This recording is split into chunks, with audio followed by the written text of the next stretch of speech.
迪士尼原本創作嘅唔係老鼠，而係一隻兔仔。米奇一生嘅經典造型嚟自一位殿堂級嘅喜劇演員。Mickey 講嘅第一句說話竟然係：大家好，歡迎收睇切入點，我係奧斯卡。今日要開箱嘅就係呢一盒聯成迪士尼 Vintage 黑白色版本 Mickey Mouse Bear-Brick， 仲會介紹一下同米奇老鼠相關嘅小秘密。如果你係第一次收睇呢個頻道，呢個頻道主要係以各種嘅開箱做切入，同大家研究一下唔同類型嘅文化資訊。星期一主要會開箱 Bear-Brick 同埋朗膠等玩具，星期四就會開箱影碟、書籍同埋啤牌等等玩具以外嘅收藏品。如果中意就記得訂閱啦！事不宜遲，即刻開箱。1982年，華特迪士尼創作嘅米奇老鼠喺電影《威力號》戲船裏邊首次正式亮相，但係其實米奇並唔係迪士尼創造嘅首個角色。首個角色係佢同動畫師 Ub Iwerks 創作嘅一隻兔仔。由於希望呢一隻兔仔可以為公司帶嚟好運，所以就將佢命名為 Oswald the Lucky Rabbit。後嚟呢一隻兔仔人氣越嚟越高，華特迪士尼竟然俾自己嘅朋友同埋員工背叛，迫於無奈就將版權賣咗俾環球影業。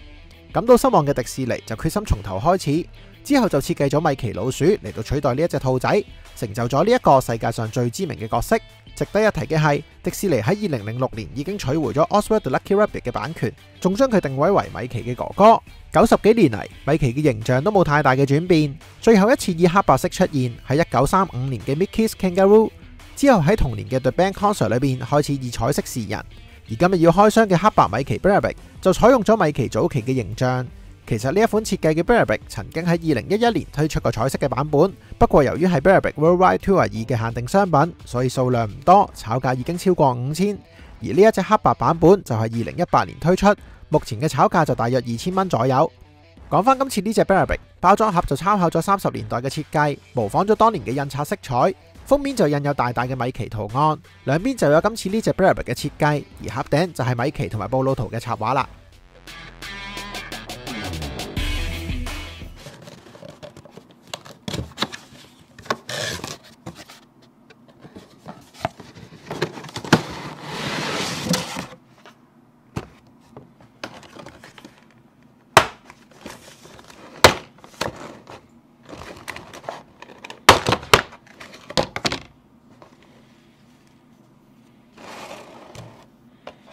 呢一隻 Bear-Brick 嘅設計以黑白簡約為主調，短褲短靴，仲有好似切咗一角嘅批餅一樣咁樣嘅 pie eye， 每一個細節都重現咗30年代嘅風格。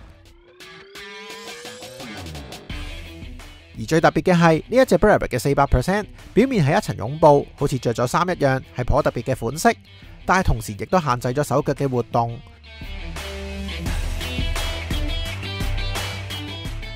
至於100% 就冇採用到絨布嘅設計，直接印上咗米奇嘅造型。呢一個做法令我好好奇，如果除低咗400% 嘅絨布，唔知會唔會都有米奇嘅造型印咗喺上邊呢？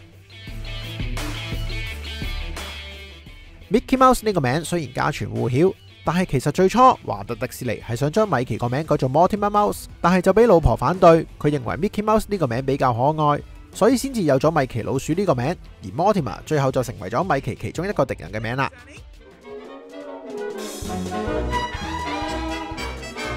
另外，華特迪士尼曾經表示，佢創作米奇老鼠嘅靈感係源於默劇笑匠查理卓別靈。佢希望呢一隻小老鼠可以好似卓別靈喺電影裏邊嘅角色一樣，會盡力咁做好每一件事。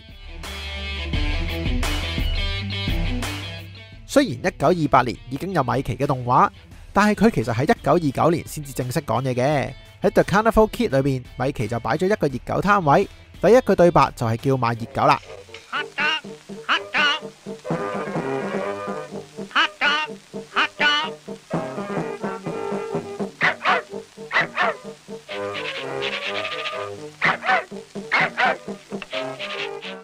而呢一位配音員仲係華特迪士尼本人添。事實上，華特迪士尼之後一直為米奇配音，直到1946年先至由 Jimmy McDonald 取代成為米奇嘅聲優。今日嘅開箱就嚟到呢一度，中意呢條片嘅話，記得 like、comment、subscribe 同埋 share 俾朋友。影片完結之前，我準備咗一隻 Series 版本嘅100% 米奇 Bear-Brick， 大家可以欣賞一下有咩分別啦。下次再同大家探討其他文化資訊，拜拜。